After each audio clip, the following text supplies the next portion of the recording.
Yesterday, means in the last class,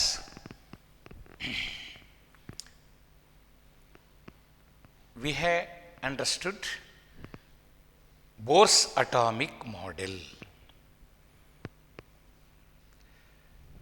Bohr's atomic model ಪ್ರಕಾರ atom ಹೇಗಿರುತ್ತೆ? ಸೆಂಟ್ರಲ್ಲಿ nucleus ಇರುತ್ತೆ. ಈ ಮಾತನ್ನು ರದರ್ಫೋರ್ಡು ಹೇಳಿದ್ದ. ಆದರೆ ಎಲೆಕ್ಟ್ರಾನ್ಗಳ ಬಗ್ಗೆ ಡೀಟೇಲ್ಡ್ ಪಿಕ್ಚರ್ ಕೊಟ್ಟಿದ್ದು ಬೋರ್. ಅದಕ್ಕೆ ಇಲ್ಲೇನು ಹೇಳ್ತೀವಿ ನಾವು?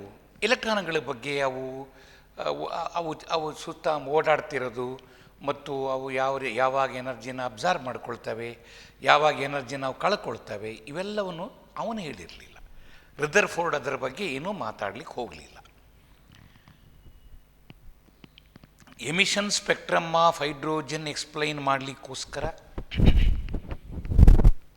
ಆಟಮ್ ಒಂದು ಸ್ಟೇಬಲ್ ಮಾಡೆಲ್, ಅದು ಅನ್ಸ್ಟೇಬಲ್ ಅಲ್ಲ, ರದರ್ಫೋರ್ಡ್ ಮಾಡೆಲ್ ಪ್ರಕಾರ ಎನ್ನುವುದನ್ನು ಹೇಳಲಿಕ್ಕೋಸ್ಕರ ಬೋರ್ ಪಾಸ್ಟುಲೇಟ್ಸ್ ಕೊಟ್ಟ, ಅಸಂಪ್ಷನ್ಸ್ ಕೊಟ್ಟ. ಫಸ್ಟ್ ಅಸಂಪ್ಷನ್ ಜ್ಞಾಪಿಸ್ಕೊಳ್ಳಿ ಇನ್ನೊಂದು ಸಾರಿ. Electrons revolve around the nucleus in circular paths called orbits. Each orbit has definite energy.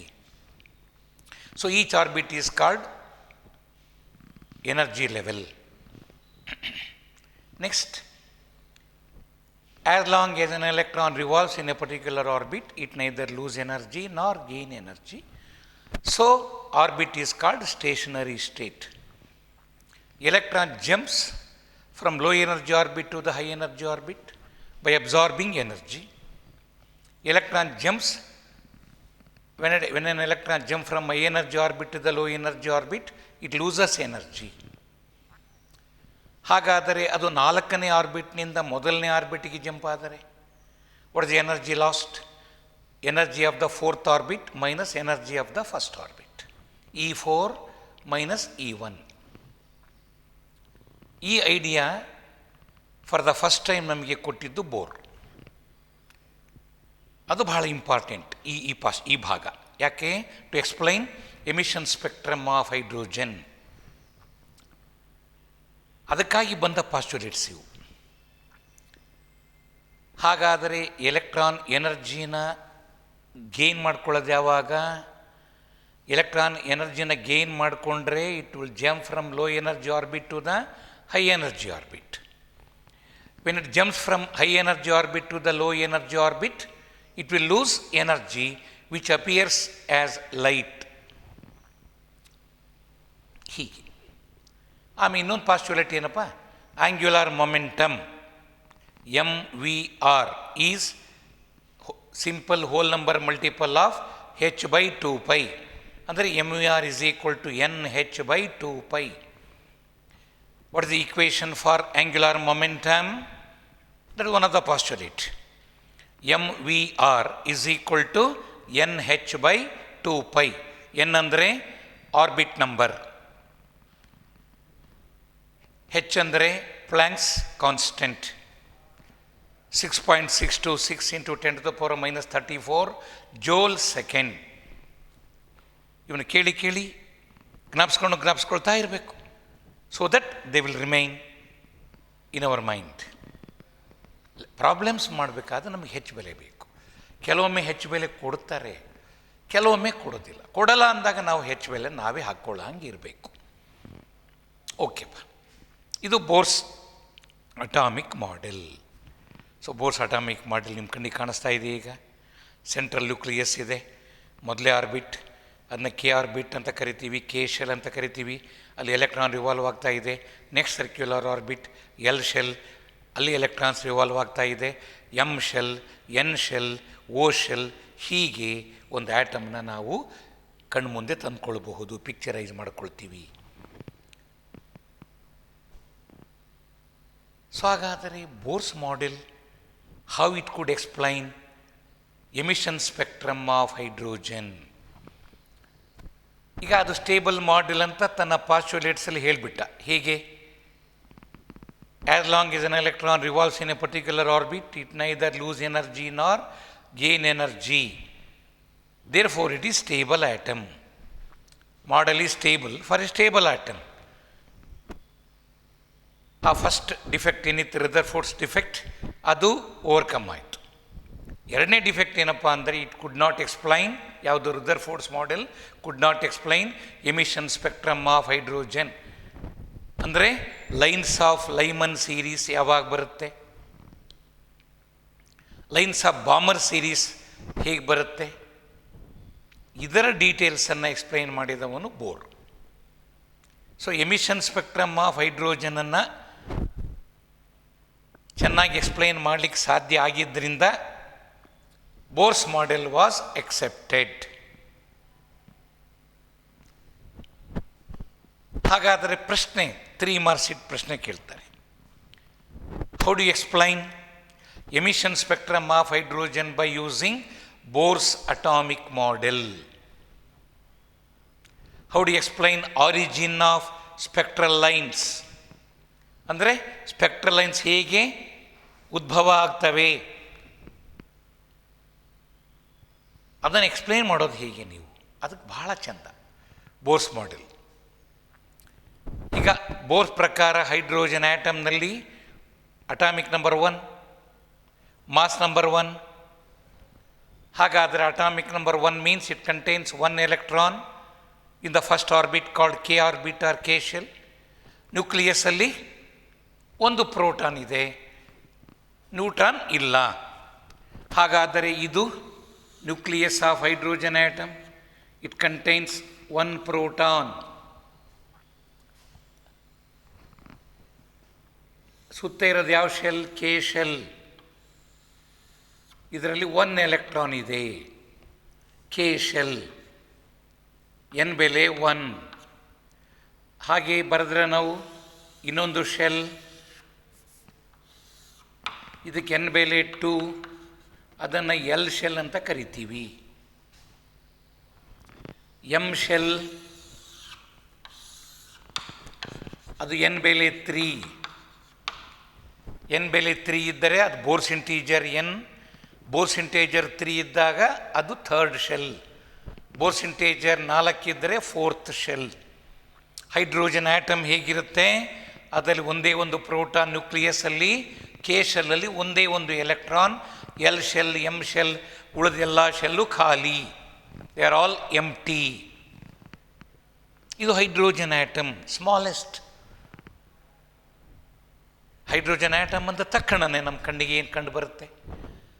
Central nucleus ಇದೆ, ಅದರಲ್ಲಿ ಒಂದು ಪ್ರೋಟಾನ್ ಇದೆ, ಅದರ ಸುತ್ತ ಕೆ ಆರ್ಬಿಟ್ ಇದೆ, circular orbit K, energy level K, ಅದರಲ್ಲಿ ಒಂದು ಎಲೆಕ್ಟ್ರಾನ್ ರಿವಾಲ್ವ್ ಆಗ್ತಾ ಇದೆ. ಈಗ ನಾವು ಸ್ಪೆಕ್ಟ್ರಮ್ ಎಕ್ಸ್ಪ್ಲೈನ್ ಮಾಡೋಣ. Emission spectrum of hydrogen. Spectrum ಹೇಗೆ ಪ್ರೊಡ್ಯೂಸ್ ಮಾಡ್ತೀವಿ ಹೇಳಿ ನೋಡೋಣ. ಜ್ಞಾಪಿಸ್ಕೊಳ್ಳಿ, ಲಾಸ್ಟ್ ಕ್ಲಾಸಲ್ಲಿ ಹೇಳಿದ್ದು, when hydrogen gas is subjected for electric discharge, ಆಗೇನಾಗುತ್ತೆ? It emits light. ಆ ಲೈಟನ್ನು ಪ್ರಿಸಮ್ ಮೂಲಕ ಪಾಸ್ ಮಾಡಿದಾಗ ಆ ಲೈಟ್ ಕಾಂಪೋನೆಂಟ್ಸ್ ಎಲ್ಲ ಸೆಪರೇಟ್ ಆಗ್ತವೆ ಡಿಪೆಂಡಿಂಗ್ ಅಪಾನ್ ದೇರ್ ಫ್ರೀಕ್ವೆನ್ಸೀಸ್. ಆ ಸೆಪರೇಟೆಡ್ ಕಾಂಪೋನೆಂಟ್ಸ್ ಹೋಗಿ ಫೋಟೋಗ್ರಫಿಕ್ ಪ್ಲೇಟನ್ನು ಬಡಿದಾಗ ಅಲ್ಲಿ ಲೈನ್ಸ್ ಪ್ರೊಡ್ಯೂಸ್ ಆಗುತ್ತೆ. ಇದು ಎಮಿಷನ್ ಸ್ಪೆಕ್ಟ್ರಮ್. ಇದನ್ನು ಬೋರ್ ಥಿಯರಿಯಲ್ಲಿ ಎಕ್ಸ್ಪ್ಲೈನ್ ಮಾಡೋದು ಹೆಂಗೆ? First line of Lyman series ಬರೋದು ಯಾವಾಗ? Second line of Lyman series produce ಆಗಿದ್ದು ಹೇಗೆ? ಪ್ಯಾಷನ್ ಸೀರೀಸ್, ಥರ್ಡ್ ಸೀರೀಸ್, ಅಲ್ಲಿರೋ ಲೈನ್ಸ್ ಹೆಂಗೆ ಪ್ರೊಡ್ಯೂಸ್ ಆಗ್ತವೆ? ಇದನ್ನೆಲ್ಲ ಎಕ್ಸ್ಪ್ಲೈನ್ ಮಾಡೋದು ಹೀಗೆ. ಅದಕ್ಕೆ ಹೀಗೆ ಹೇಳೋಣ. Hydrogen atom contains 1 electron in K shell. When hydrogen gas is heated by electrical means, H2 molecules break into H atoms. ಆಗ ಅಲ್ಲಿ several H atoms are present in the discharge tube. So different atoms absorb different amount of electrical energy. ಆಗ ಎನರ್ಜಿನ absorb ಮಾಡ್ಕೊಳ್ಳೋದು ಯಾವುದು? K ಶೆಲ್ಲಲ್ಲಿರೋ electron. Electron present in the K shell in one atom absorb energy electrical energy. ಇನ್ನೊಂದು ಆ್ಯಟಮ್ನಲ್ಲಿ ಅದರಲ್ಲಿರೋ ಕೇಶಿಯಲ್ electron ಎನರ್ಜಿನ absorb ಮಾಡಿಕೊಳ್ಳುತ್ತೆ. ಎಲ್ಲ ಎಲೆಕ್ಟ್ರಾನ್ ಸೇಮ್ ಅಮೌಂಟ್ ಆಫ್ ಎನರ್ಜಿನ ಅಬ್ಸಾರ್ವ್ ಮಾಡ್ಕೊಳ್ತೇವೆ ಅಂತ ಹೇಳಲಿಕ್ಕಾಗೋದಿಲ್ಲ. Electrons of different atoms absorb different amounts of energy, different quanta of energy. ಹಾಗಾದರೆ ಎಲೆಕ್ಟ್ರಾನ್ ಎಷ್ಟು ಎನರ್ಜಿನ ಅಬ್ಸಾರ್ಬ್ ಮಾಡಿಕೊಂಡಿತು? How much of energy is absorbed by an electron in one atom? ಆ amount of ಎನರ್ಜಿಗೆ ತಕ್ಕಂತೆ ಆ ಎಲೆಕ್ಟ್ರಾನ್ ಏನು ಮಾಡುತ್ತೆ? ಈಗ ಹೈ ಎನರ್ಜಿ ಆರ್ಬಿಟ್ಗೆ ಜಂಪ್ ಮಾಡುತ್ತೆ. ಅದು ಮೋರ್ ಕ್ವಾಂಟಾ ಆಫ್ ಎನರ್ಜಿನ ಅಬ್ಸಾರ್ವ್ ಮಾಡ್ಕೊಂಡಿದ್ದರೆ ಅದು ದೂರಕ್ಕೆ ಹೋಗುತ್ತೆ, ದೂರದ ಆರ್ಬಿಟ್ಗೆ ಹೋಗುತ್ತೆ ನ್ಯೂಕ್ಲಿಯಸ್ಸಿಂದ. ನ್ಯೂಕ್ಲಿಯಸ್ಸಿಂದ ದೂರ ಹೋದಂತೆಲ್ಲ ಆರ್ಬಿಟಿನ ಎನರ್ಜಿ ಜಾಸ್ತಿ ಆಗುತ್ತೆ. ಹಾಗಾದರೆ in different atoms electrons absorb different amounts of energy and jump into different higher energy levels. ಯಾವುದನ್ನು ಒಂದು ಆಟಮ್ ತಗೊಳ್ರಿ. ಈಗ ಆ ಆಟಮ್ನಲ್ಲಿ ಎಲೆಕ್ಟ್ರಾನ್ ಪ್ರೆಸೆಂಟ್ ಇನ್ ಕೇಶಲ್ ಅದು ಥರ್ಡ್ ಆರ್ಬಿಟಿಗೆ ಹೋಯಿತು ಅಂದ್ಕೊಳ್ಳೋಣ. ಥರ್ಡ್ ಆರ್ಬಿಟಿಗೆ ಹೋಯಿತು. ಅದು ಥರ್ಡ್ ಆರ್ಬಿಟಿಗೆ ಹೋದಾಗ ಅಲ್ಲಿ ಎನರ್ಜಿ ಜಾಸ್ತಿ ಆಯ್ತು. ಈಗ ಅದಕ್ಕೆ ಅದು ಅನ್ಸ್ಟೇಬಲ್, ಎಕ್ಸೈಟೆಡ್ ಅಂದರೆ ಅರ್ಥ ಅದು. ಈಗ ಅದು ಮತ್ತೆ ಸ್ಟೆಬಿಲಿಟಿ ಪಡಿಬೇಕು ಅಂದರೆ ಎನರ್ಜಿನ ಕಳ್ಕೋಬೇಕು. ಸೊ ಹಾಗಾದರೆ ತಾನು ಅಬ್ಸಾರ್ವ್ ಮಾಡಿಕೊಂಡಿದ್ದು ಎಷ್ಟು ಎನರ್ಜಿ, ಥರ್ಡ್ ಆರ್ಬಿಟಿಗೆ ಹೋಗಲಿಕ್ಕೆ ಎಷ್ಟು ಎನರ್ಜಿ ಬೇಕಾಗಿತ್ತು ಅಷ್ಟು ಎನರ್ಜಿ ಅಬ್ಸಾರ್ವ್ ಮಾಡಿಕೊಂಡು ಥರ್ಡ್ ಆರ್ಬಿಟಿಗೆ ಜಂಪ್ ಆಯಿತು. ಇನ್ನೊಂದು ಆಟಮ್ನಲ್ಲಿ ಎಲೆಕ್ಟ್ರಾನು ಸೆಕೆಂಡ್ ಆರ್ಬಿಟಿಗೆ ಮಾತ್ರ ಹೋಗೋಷ್ಟು ಎನರ್ಜಿನ ಅಬ್ಸಾರ್ವ್ ಮಾಡಿಕೊಂಡಿತ್ತು ಅಂದ್ಕೊಳ್ಳಿ. ಇನ್ನೊಂದು ಆಟಮ್ನಲ್ಲಿ ಎಲೆಕ್ಟ್ರಾನ್ 5ನೇ ಆರ್ಬಿಟಿಗೆ ಹೋಗೋಷ್ಟು ಎನರ್ಜಿನ ಅಬ್ಸಾರ್ವ್ ಮಾಡಿಕೊಂಡಿತ್ತು. ಹೀಗೆ in different atoms electron of the K shell jump into different higher energy orbits. ಹಾಗಾದರೆ ಈಗ ನಾನು ತಗೊಂಡಿರ್ತಕ್ಕಂಥ ಈ ಆಟಮ್ನಲ್ಲಿ ಎಲೆಕ್ಟ್ರಾನು ಥರ್ಡ್ ಆರ್ಬಿಟಿಗೆ ಹೋಯಿತು. ಅದು unstable. It again jumps back, drops back into low energy orbit. ಆಗ ಅದು ಥರ್ಡ್ ಎನರ್ಜಿಯಿಂದ ಥರ್ಡ್ ಆರ್ಬಿಟ್ನಿಂದ ಮತ್ತೆ ಫಸ್ಟ್ ಆರ್ಬಿಟ್ಗೆ ಜಂಪ್ ಆಗಿಬಿಡ್ತು ಅಂದ್ಕೊಳ್ಳೋಣ. ಆಗ it will lose energy. That energy is equal to energy of the third orbit minus energy of the first orbit. So ಹಾಗಾದರೆ ಎಲೆಕ್ಟ್ರಾನ್ 3ನೇ ಆರ್ಬಿಟಿನಿಂದ 1ನೇ ಆರ್ಬಿಟಿಗೆ ಜಂಪ್ ಆದಾಗ ಅದು ಎನರ್ಜಿನ ಕಳ್ಕೊಳ್ಳುತ್ತೆ. ಕಳ್ಕೊಂಡ energy light packet, light quantum ರೂಪದಲ್ಲಿ ಹೊರಗೆ ಬರುತ್ತೆ. ಆಗ ಆ ಒಂದು ಪ್ಯಾಕೆಟ್ಟಿನ energy is given by E3 minus E1. ಇದು ಒಂದು ಪ್ಯಾಕೆಟ್ ಆಫ್ ಎನರ್ಜಿ. ಇನ್ನೊಂದು ಆಟಮ್ನಲ್ಲಿ ಎಲೆಕ್ಟ್ರಾನು 2ನೇ ಆರ್ಬಿಟಿಗೆ ಜಂಪ್ ಆಗಿ ಫಸ್ಟ್ ಆರ್ಬಿಟಿಗೆ ವಾಪಸ್ ಬಂತು ಅಂದ್ಕೋ. ಇನ್ನೊಂದು ಆಟಮ್ನಲ್ಲಿ ನಾನು ಹೇಳ್ತಿರೋದು, ಇಲ್ಲೇ ತೋರಿಸ್ತೀನಿ. ಅಲ್ಲಿ 2ನೇ ಆರ್ಬಿಟ್ನಿಂದ ಫಸ್ಟ್ ಆರ್ಬಿಟಿಗೆ ಜಂಪ್ ಆಗಿದ್ದರೆ ಆಗ ಬರ್ತಕ್ಕಂಥ packet of light it will have energy equal to E2 minus E1. ಯಾಕೆ? ಅದು ಜಂಪ್ ಆಗಿದ್ದು 2ನೇ ಆರ್ಬಿಟಿನಿಂದ ಫಸ್ಟ್ ಆರ್ಬಿಟಿಗೆ. ಹೀಗೆ there will be different jumps in different atoms. ಹಾಗಾದರೆ ಡಿಫರೆಂಟ್ ಜಂಪ್ಸ್ ಅಂದಾಗ different packets, different quanta of energy will be given out, will be lost, and those packets, that energy will appear as light radiation. ಹಾಗಾದರೆ ಒಂದು ಎಲಿಮೆಂಟನ್ನು heat ಮಾಡಿದಾಗ ಅದು ಬೇರೆ ಬೇರೆ energy ವ್ಯಾಲ್ಯೂಸನ್ನು ಹೊಂದಿರತಕ್ಕಂಥ energy ಪ್ಯಾಕೆಟ್ಸನ್ನು ಹೊರಚಿಮ್ತವೆ. ಬೇರೆ ಬೇರೆ ಪ್ಯಾಕೆಟ್ಸು ಎನರ್ಜಿ ಬೇರೆ ಬೇರೆ. We know E is equal to H nu, Planck's equation.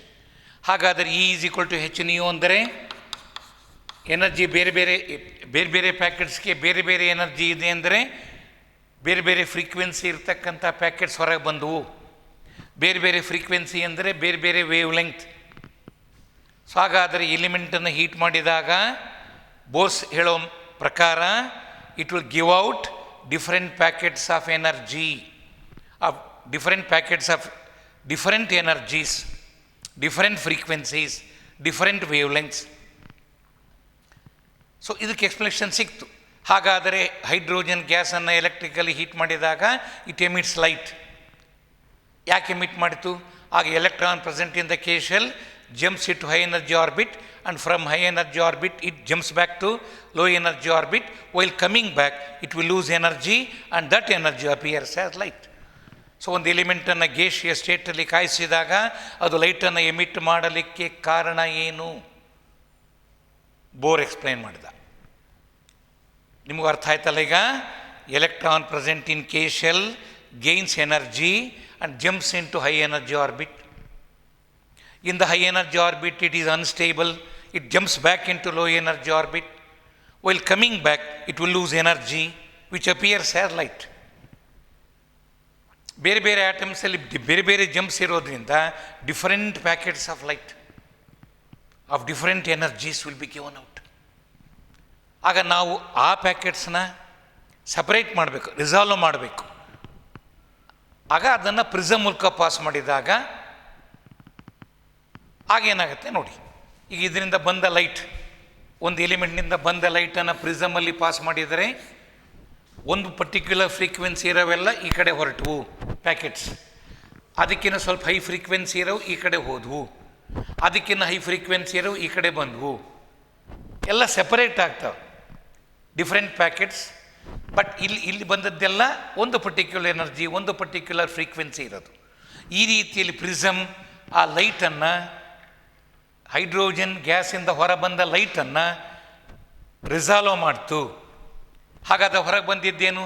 It is a packet having, ಇದರಲ್ಲಿರೋ ಎಲ್ಲ ಪ್ಯಾಕೆಟ್ಸ್ಗೂ ಎನರ್ಜಿ ಒಂದೇ, ಇದರಲ್ಲಿರೋ ಎಲ್ಲ ಪ್ಯಾಕೆಟ್ಸ್ಗೂ ಎನರ್ಜಿ ಒಂದಿರುತ್ತೆ. ಇದಕ್ಕೂ ಎನರ್ಜಿ ಬೇರೆ ಬೇರೆ, ಫ್ರೀಕ್ವೆನ್ಸಿ ಬೇರೆ ಬೇರೆ, ವೇವ್ ಲೆಂತ್ ಬೇರೆ ಬೇರೆ. ಸೊ ಹಾಗಾದರೆ ಇದು ಹೋಗಿ ಈಗ when it strikes photographic plate, ಈ ಪ್ಯಾಕೆಟ್ ಹೋಗಿ ಎಲ್ಲಿ ಬಡೀತು ಅಲ್ಲಿ ಒಂದು ಲೈನ್, ಈ ಪ್ಯಾಕೆಟ್ ಹೋಗಿ ಎಲ್ಲಿ ಬಡೀತು ಅಲ್ಲಿ ಇನ್ನೊಂದು ಲೈನ್, ಈ ಪ್ಯಾಕೆಟ್ ಹೋಗಿ ಎಲ್ಲಿ ಬಡೀತು ಇನ್ನೊಂದು ಲೈನ್. ಹಾಗಾದರೆ ಈ ಒಂದು ಪ್ಯಾಕೆಟ್ ಬಂದು ಅಲ್ಲಿ ಬಡಿದು ಅಲ್ಲಿ ಲೈನ್ ಬರಬೇಕು. Every line on the photographic plate is produced by jumping of electron from one orbit to another orbit. ಯಾವುದೋ ಒಂದು ಹೈ ಎನರ್ಜಿ ಆರ್ಬಿಟ್ನಿಂದ ಯಾವುದೇ ಒಂದು ಲೋ ಎನರ್ಜಿ ಆರ್ಬಿಟ್ಗೆ ಎಲೆಕ್ಟ್ರಾನ್ ಜಂಪ್ ಆದಾಗ ಅದು ಕಳೆದುಕೊಂಡ ಎನರ್ಜಿ ಹೋಗಿ ಒಂದು ಪರ್ಟಿಕ್ಯುಲರ್ ಲೈನನ್ನು ಪ್ರೊಡ್ಯೂಸ್ ಮಾಡುತ್ತೆ. Each line on the photographic plate is produced by jumping of the electron from one high energy orbit to another low energy orbit. ಈ ರೀತಿಯಲ್ಲಿ ಬೇರೆ ಬೇರೆ ಲೈನ್ಸ್ ಬರಲಿಕ್ಕೆ ಕಾರಣ ಆಯಿತು ನಮಗೆ. ಆಗ ಒಂದೊಂದೇ ಮಾತು ಹೇಳ್ತಾನೆ. ಈಗ ಲೈಮನ್ ಸೀರೀಸ್, ಫಸ್ಟ್ ಸೀರೀಸ್. ಈ ಲೈಮನ್ ಸೀರೀಸಲ್ಲಿ first line, second line, third line ಅಂತ ಹೇಳ್ತೀವಲ್ಲ, first line of Lyman series ಯಾವಾಗ ಬರುತ್ತೆ? ಲೈಮನ್ ಸೀರೀಸ್ ಬರಬೇಕು ಅಂದರೆ all electron jumps should be to the first orbit. ಎರಡನೇ ಆರ್ಬಿಟ್ನಿಂದ ಫಸ್ಟ್ ಆರ್ಬಿಟ್ ಜಂಪ್ ಆದರೆ second to the first line of Lyman series, third to the first, 3 to 1, 3 - 1, second line of first ಆರ್ಬಿಟ್ಗೆ ವಾಪಸ್ ಬಂತಲ್ಲ, second line of Lyman series, third orbit to the first, third -1, 3 - 1, second to the first line of Lyman, third orbit to the first orbit jump ಆದರೆ second line of Lyman series, fourth orbit to the first orbit jump ಆದರೆ 4 - 1, third line of Lyman series. ಹಾಗಾದರೆ lines of Lyman series produce ಆಗೋದು ಯಾವಾಗ ಹೇಳಿ?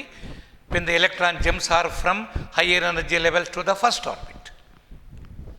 Electron jumps from high energy orbits to the first orbit produces lines of Lyman series. So electron jumps from high energy orbits to the second orbit ಗೆ ಬಂದುಬಿಟ್ರೆ ವಾಪಸ್ second ಆರ್ಬಿಟ್ಗೆ ಬಂದು ನಿಂತು ಮತ್ತೆ ವಾಪಸ್ ಹೋದವು. ಹಾಗಾದರೆ ಥರ್ಡ್ ಆರ್ಬಿಟ್ಟಿಂದ ಸೆಕೆಂಡ್ ಆರ್ಬಿಟ್ಗೆ ಬಂದರೆ, ಸೆಕೆಂಡ್ ಆರ್ಬಿಟ್ಗೆ ವಾಪಸ್ ಬಂದರೆ ಅಲ್ಲಿಗೆ ನಿಂತು ಹೋಗಿ ಮತ್ತು ವಾಪಸ್ ಹೋದರೆ ಎಲೆಕ್ಟ್ರಾನು,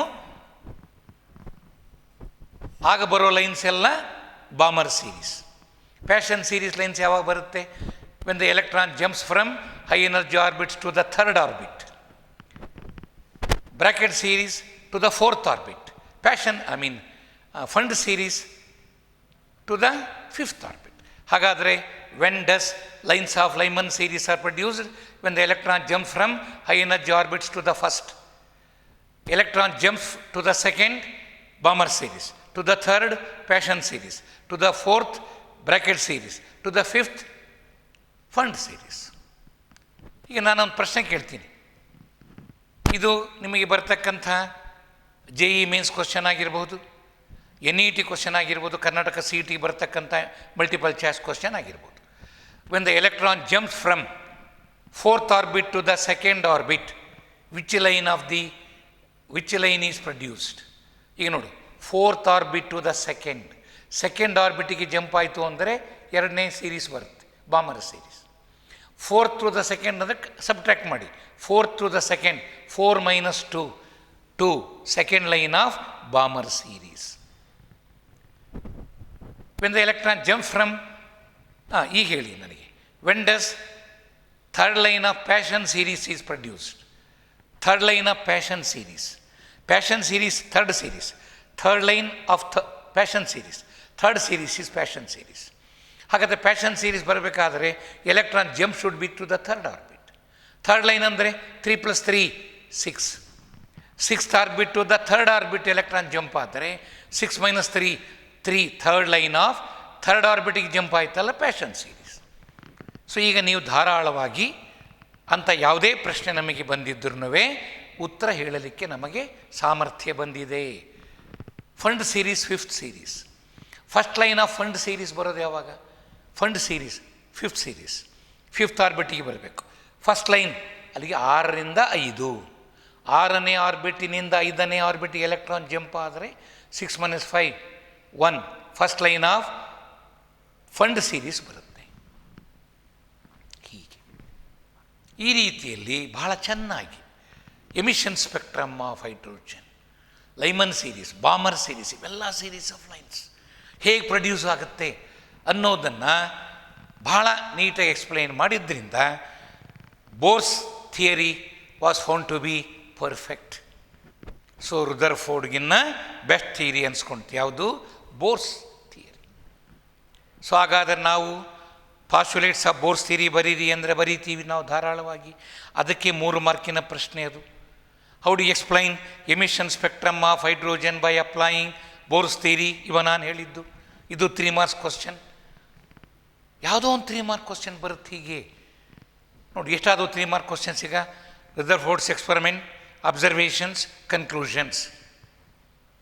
1 ರುದರ್ಫೋರ್ಡ್ಸ್ ಮಾಡೆಲ್ ಬರೀರಿ, ಪಾಸ್ಟುಲೇಟ್ಸ್ ಮತ್ತು ಅದರ ಡಿಫೆಕ್ಟ್ಸ್ ಹೇಳಿ, ಮತ್ತು ಬೋರ್ಸ್ ಪಾಸ್ಟುಲೇಟ್ಸ್ ಹೇಳಿ, ಡಿಫೆಕ್ಟ್ಸ್ ಹೇಳಿ, ಬೋರ್ಸ್ ಥಿಯರಿಯಿಂದ ಎಮಿಷನ್ ಸ್ಪೆಕ್ಟ್ರಮ್ ಆಫ್ ಹೈಡ್ರೋಜನ್ ಹೇಗೆ ಪ್ರೊಡ್ಯೂಸ್ ಆಗುತ್ತೆ ಎಕ್ಸ್ಪ್ಲೈನ್ ಮಾಡಿ.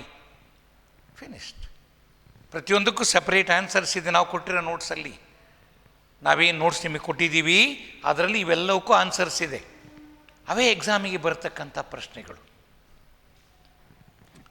ನೀವು ಟೆಕ್ಸ್ಟ್ ಬುಕ್ ಓದ್ರಿ, ಆದರೆ ಎಕ್ಸಾಮಿನೇಷನ್ ಪರ್ಪಸ್ಗೆ ನಾವು ಕೊಟ್ಟಿರೋ ನೋಟ್ಸ್ ಸಾಕು. ಟೆಕ್ಸ್ಟ್ ಬುಕ್ ಓದೋದು ಅಭ್ಯಾಸ ಆಗಬೇಕು ನಮಗೆ. ಟೆಕ್ಸ್ಟ್ ಬುಕ್ ಓದಿದಂಗೆಲ್ಲ ನಮ್ಮ ನಾಲೆಡ್ಜು ಬೆಳೀತಾ ಹೋಗುತ್ತೆ. ಅದಕ್ಕೆ ಟೆಕ್ಸ್ಟ್ ಬುಕ್ ಓದಿ. ಅಲ್ಲಿ ಎಲ್ಲೋ ಒಂದು ಕಡೆ ನಿಮಗೆ ಟೆಕ್ಸ್ಟ್ ಬುಕ್ನಲ್ಲಿ ನಾವು ಹೇಳ್ಕೊಡ್ದಿರ್ತಕ್ಕಂಥ ಏನೋ ಒಂದು ಲೈನ್ ಕಾಣಿಸ್ತು, ಅದನ್ನು ಅಂಡರ್ಲೈನ್ ಮಾಡಿ. ಅದು ಭಾಳ ಇಂಪಾರ್ಟೆಂಟ್ ಅನಿಸಿದರೆ ಅದನ್ನು ಬರ್ಕೊಳ್ಳಿ ಒಂದು ಕಡೆ. ಅದರ ಮೇಲೇ ಒಂದು ಎಂಟ್ರೆನ್ಸ್ ಕ್ವಶನ್ ಬರಬಹುದು ನಿಮಗೆ. ಅದಕ್ಕೆ utilisation of time is very important. ಸಮಯದ ಸದುಪಯೋಗ ಮಾಡಿಕೊಳ್ಳಿ. ಓಕೆ, ಬೋರ್ಸ್ ಥಿಯರಿ ಮುಗೀತು. ಆದರೆ ಅದೇ ಫೈನಲ್ಲ? ಇಲ್ಲ, ಬೋರ್ಸ್ ಥಿಯರಿನಲ್ಲೂ ಡಿಫೆಕ್ಟ್ಸು. ಹಾಗಾದರೆ ಇವತ್ತೇನು ನಮಗೆ ಗೊತ್ತಿದೆ? ಅದು modern atomic structure. Bohr's theory defect ಏನಪ್ಪ ಅಂದರೆ, it can explain very well emission spectrum of hydrogen which contains 1 electron. It is suitable for elements of 1 electron. More than 1 electron ಇದ್ದರೆ ಅದು ಮಲ್ಟಿ ಎಲೆಕ್ಟ್ರಾನ್ ಸಿಸ್ಟಮ್ಸ್. ಮಲ್ಟಿ ಅಂದರೆ ಹೆಚ್ಚು. Bohr's theory is a better theory to explain emission spectrum of single electron system. ಯಾವುದು? Hydrogen. And it failed to explain spectra of elements containing more than 1 electron. First defect. It can explain only emission spectrum of one electron systems like hydrogen, not multi-electron systems. ಎರಡನೇದು ಏನಪ್ಪ ಅಂತ ಹೇಳಿದರೆ, Bohr's ಕಾಲದಲ್ಲಿ use ಮಾಡಿದಂತಹ ಒಂದು ಈ ಲೈನ್ಸನ್ನು ನೋಡಲಿಕ್ಕೋಸ್ಕರ use ಮಾಡಿಕೊಂಡಂತಹ telescopes ಏನಿದ್ವು, ಅವಕ್ಕೆ ಆ ಲೈನ್ಸನ್ನು ಅಬ್ಸರ್ವ್ ಮಾಡಲಿಕ್ಕೆ ಯೂಸ್ ಮಾಡಿಕೊಂಡಿದ್ದಂಥ ಇನ್ಸ್ಟ್ರೂಮೆಂಟ್ಸ್ ಏನಿದ್ವು ಅವು ಲೆಸ್ ಪವರ್ಫುಲ್ ಇದ್ದವು. ಅದರ ಪವರ್ ಕಮ್ಮಿ ಇತ್ತು. ಬರ್ತಾ ಬರ್ತಾ ಲೆನ್ಸ್ಗಳು ಪವರ್ಫುಲ್ ಲೆನ್ಸ್ ಹಾಕಿದಾಗ ಆ ಲೆನ್ಸ್ಗಳ ರಿಸಾಲ್ವಿಂಗ್ ಪವರ್ ಜಾಸ್ತಿ ಆದಾಗ ಆಗ ನಮಗೆ ಯಾವುದನ್ನು ನಾವು single line of Lyman series ಅಂತ ಅಂದ್ಕೊಂಡಿದ್ವಿ, ಅದು ಸಿಂಗಲ್ ಲೈನ್ ಆಗಿರದೆ 2-3 ಲೈನ್ಗಳ ಒಂದು ಗುಂಪು. ನೋಡಿ, ಇದನ್ನು ಫೈನರ್ ಸ್ಪೆಕ್ಟ್ರಲ್ ಲೈನ್ಸ್ ಅಂತ ಕರಿತೀವಿ. Each line in hydrogen spectrum was found to be a group of closely spaced finer lines. ಒಂದು ಕೂದಲಿದ್ದಷ್ಟು ದಪ್ಪದ ಸಣ್ಣ ಸಣ್ಣ ಲೈನ್ಗಳು ಕ್ಲೋಸ್ ಆಗಿಟ್ಟಿದ್ದರೆ ನಮಗೆ ಲೆಸ್ ಪವರ್ಫುಲ್ ಸ್ಪೆಕ್ಟ್ರೋಸ್ಕೋಪನ್ನು ಯೂಸ್ ಮಾಡಿದಾಗ, ಸ್ಪೆಕ್ಟ್ರಮ್ ನೋಡಲಿಕ್ಕೆ ಯೂಸ್ ಮಾಡಿದ್ದು ಸ್ಪೆಕ್ಟ್ರೋಸ್ಕೋಪ್, ಲೆಸ್ ಪವರ್ಫುಲ್ ಸ್ಪೆಕ್ಟ್ರೋಸ್ಕೋಪನ್ನು ಯೂಸ್ ಮಾಡಿದಾಗ ನಮಗೆ ಅದು ಒಂದು ಲೈನ್ ಕಾಣಿಸ್ತಿತ್ತು. ಲೇಟರ್ ಆನ್ ಮೋರ್ ಪವರ್ಫುಲ್ ಸ್ಪೆಕ್ಟ್ರೋಸ್ಕೋಪ್ಗಳಿಂದ ಅದೇ ಲೈನನ್ನು ಅಬ್ಸರ್ವ್ ಮಾಡಿದಾಗ that line was found to be a group of a cluster of closely spaced finer lines. ಹಾಗಾದರೆ ಇದನ್ನೇನಂತ ಹೆಸರಿಟ್ರು? ಇವನ್ನ ಫೈನರ್ ಸ್ಪೆಕ್ಟ್ರಲ್ ಲೈನ್ಸ್. ಅವನ್ನ ಎಕ್ಸ್ಪ್ಲೇನ್ ಮಾಡಲಿಕ್ಕೂ ಬೋರ್ಸ್ ಥಿಯರಿ ಕೈಲಾಗಲಿಲ್ಲ. ಲೇಟರ್ ಆನ್ ಯಾವ ಆಟಮು ಸ್ಪೆಕ್ಟ್ರಮ್ನ ಎಮಿಟ್ ಮಾಡುತ್ತೆ, ಪ್ರೊಡ್ಯೂಸ್ ಮಾಡುತ್ತೆ? ಈಗ ಹೈಡ್ರೋಜನನ್ನು ಡಿಸ್ಚಾರ್ಜ್ ಟ್ಯೂಬ್ನಲ್ಲಿ ತೊಗೊಂಡಿದ್ದೀವಿ, ಎಲೆಕ್ಟ್ರಿಕ್ ಡಿಸ್ಚಾರ್ಜ್ ಪಾಸ್ ಮಾಡ್ತೀವಿ ಅದರ ಮೂಲಕ. It emits light and produces spectrum. ಆ ಹೈಡ್ರೋಜನನ್ನು ಡಿಸ್ಚಾರ್ಜ್ ಟ್ಯೂಬನ್ನು ಎಲೆಕ್ಟ್ರಿಕ್ ಫೀಲ್ಡಲ್ಲಿ ಮ್ಯಾಗ್ನೆಟಿಕ್ ಫೀಲ್ಡಲ್ಲಿ ಇಟ್ಟಾಗ ಮತ್ತೆ lines were found to split. Even a splitting of spectral lines in the electric and magnetic field. Electric ಫೀಲ್ಡಲ್ಲಿ ಲೈನ್ಸ್ ಸ್ಪ್ಲಿಟ್ ಆಗೋದು ನೋಡಿದ್ದು ಸ್ಟಾರ್ಕ್ ಎನ್ನುವವನು. ಅದನ್ನು ಸ್ಟಾರ್ಕ್ ಎಫೆಕ್ಟ್ ಅಂತ ಕರೆದರು. ಮ್ಯಾಗ್ನೆಟಿಕ್ ಫೀಲ್ಡಲ್ಲಿ ಇದನ್ನಿಟ್ಟಾಗ ಮ್ಯಾಗ್ನೆಟ್ಗಳ ನಾರ್ತ್ ಆ್ಯಂಡ್ ಸೌತ್ ಪೋಲ್ ಮಧ್ಯದಲ್ಲಿ ಆ ಡಿಸ್ಚಾರ್ಜ್ ಟ್ಯೂಬನ್ನು ಇಟ್ಟು ಸ್ಪೆಕ್ಟ್ರಮ್ ತೆಗೆದಾಗ ಲೈನ್ಸು ಮತ್ತೆ ಸ್ಪ್ಲಿಟ್ ಆಗೋದು ಗಮನಕ್ಕೆ ಬಂತು. ಇದನ್ನು ಎಕ್ಸ್ಪ್ಲೇನ್ ಮಾಡಲಿಕ್ಕೂ ಸಹ ಬೋರ್ಸ್ ಥಿಯರಿ ಫೇಲ್ ಆಯಿತು. 3 ಡಿಫೆಕ್ಟ್ಸ್ ಆಗೋಗ್ಬಿಟ್ಟು, ಸೀರಿಯಸ್ ಡಿಫೆಕ್ಟ್ಸ್. ಹಾಗಾದ್ರೆ ಕರೆಕ್ಟಾಗಿ ಹೇಳೋದು ಅಭ್ಯಾಸ ಆಗಲಿ ಮಕ್ಕಳ. ಈ 3 ಡಿಫೆಕ್ಟ್ಸ್ ಕೇಳಿ 3 ಮಾರ್ಕ್ ಇಡ್ಬೋದು ನಾವು. It can explain only spectra of atoms containing only one electron, not more than one electron. It cannot explain finer spectral lines. It cannot explain splitting of spectral lines in electric and magnetic fields. ಹೀಗೆ. So Bohr's model fail ಆಯಿತಾ? ಮತ್ತೆ Bohr's model fail ಆದ ಮೇಲೆ ಹೊಸ model ನಮಗೆ ಸಿಕ್ಕೋ ಮಧ್ಯದ ಕಾಲ ಇದೆಯಲ್ಲ, ಆ ಕಾಲದಲ್ಲಿ ಸೈನ್ಸಲ್ಲಿ ಮತ್ತೆ ಬೇರೆ ಬೇರೆ ಡೆವಲಪ್ಮೆಂಟ್ಸ್ ಆಯಿತು. ಫೋಟೋ ಎಲೆಕ್ಟ್ರಿಕ್ ಎಮಿಷನ್ ಅನ್ನೋದನ್ನು ಐನ್ಸ್ಟೀನ್ ಕಂಡುಹಿಡಿದು ತೋರಿಸಿದ್ದು. ಆಮೇಲೆ de Broglie matter wave hypothesis, Heisenberg uncertainty principle, ಈ 3 ಡೆವಲಪ್ಮೆಂಟ್ಸ್ ಆದವು. ಈ 3 ಡೆವಲಪ್ಮೆಂಟ್ಗಳ ಆಧಾರದಿಂದ ಮಾಡರ್ನ್ ಅಟಾಮಿಕ್ ಸ್ಟ್ರಕ್ಚರ್ನ ಅರ್ಥ ಮಾಡಿಕೊಳ್ಳಿಕ್ಕೆ ಅನುಕೂಲ ಮಾಡಿಕೊಟ್ವು ಇವು. ಹಾಗಾದರೆ Bohr's theory, Bohr's atomic model fail ಆದ ನಂತರ ನಾವು ಅರ್ಥ ಮಾಡಿಕೊಳ್ಳಬೇಕಾದ ಅದರ್ ಅರ್ಥ, ಅದನ್ನು ನಾನು ನಿಮಗೆ photoelectric effect.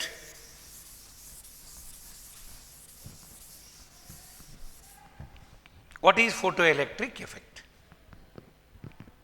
ಈಗ sodium is a metal. Sodium ಮೆಟಲಲ್ಲಿ ಲಾರ್ಜ್ ಶೆಲ್ಲಲ್ಲಿರೋ ಎಲೆಕ್ಟ್ರಾನ್ ಲೂಸ್ಲಿ ಹೆಲ್ಡ್. ಸೋಡಿಯಂನ ಅಟಾಮಿಕ್ ನಂಬರ್ 11 ಕಾನ್ಫಿಗರೇಷನ್ 281. ಮೊದಲನೇ ಶೆಲ್ಲಲ್ಲಿ 2 ಎಲೆಕ್ಟ್ರಾನ್, ಎರಡನೇ ಶೆಲ್ಲಲ್ಲಿ 8 ಎಲೆಕ್ಟ್ರಾನ್, ಮೂರನೇ ಶೆಲ್ಲಲ್ಲಿ 1 ಎಲೆಕ್ಟ್ರಾನ್ ಇದೆ. ಆ ಮೂರನೇ ಶೆಲ್ಲಿನ ಎಲೆಕ್ಟ್ರಾನ್ ಅದು loosely held by the nucleus. ಹಾಗಾಗಿ ಇದರ ಮೇಲೆ ಲೈಟ್ ಆಫ್ ಸೂಟಬಲ್ ಫ್ರೀಕ್ವೆನ್ಸಿ ಬಿತ್ತಪ್ಪ. ಸೋಡಿಯಂ ಮೆಟಲಿನ ಮೇಲೆ ಒಂದು ಸೂಟಬಲ್ ಫ್ರೀಕ್ವೆನ್ಸಿಯನ್ನು, ಸೂಟಬಲ್ ಎನರ್ಜಿಯನ್ನು ಹೊಂದಿರತಕ್ಕಂಥ ಲೈಟು ಈ ಮೆಟಲ್ ಸೋಡಿಯಂನ ಬಡಿತು ಬಂದು. ಆ ಬಡಿದಾಗ ಇಲ್ಲಿಂದ ಆ ಲೂಸ್ಲಿ ಹೆಲ್ಡ್ ಎಲೆಕ್ಟ್ರಾನ್ಸು ಎಜೆಕ್ಟ್ ಆಗಿ ಹೊರಕ್ಕೆ ಹೋಗ್ತವೆ. ಸೋಡಿಯಂನಲ್ಲಿ ಲೂಸ್ಲಿ ಹೆಲ್ಡ್ ಎಲೆಕ್ಟ್ರಾನ್ ಇಲ್ಲಿದೆ, ಮೂರನೇ ಶೆಲ್ಲಲ್ಲಿದೆ ಸೋಡಿಯಂ ಆಟಮ್ಸಲ್ಲಿ. ಆ ಮೂರನೇ ಶೆಲ್ಲಿನ ಎಲೆಕ್ಟ್ರಾನ್ಗಳು ಸೋಡಿಯಂನ ಬಿಟ್ಟು ಹೊರಗೆ ಹೋಗ್ಬಿಡ್ತಾವೆ. ಈ ಎಲೆಕ್ಟ್ರಾನ್, ಈ ಲೈಟನ್ನು ಅದರ ಮೇಲೆ ಬೀಳೋ ಹಾಗೆ ಮಾಡಿದ್ದಾರೆ. ಎಂಥ ಲೈಟ್ ಅದು? Light of suitable frequency.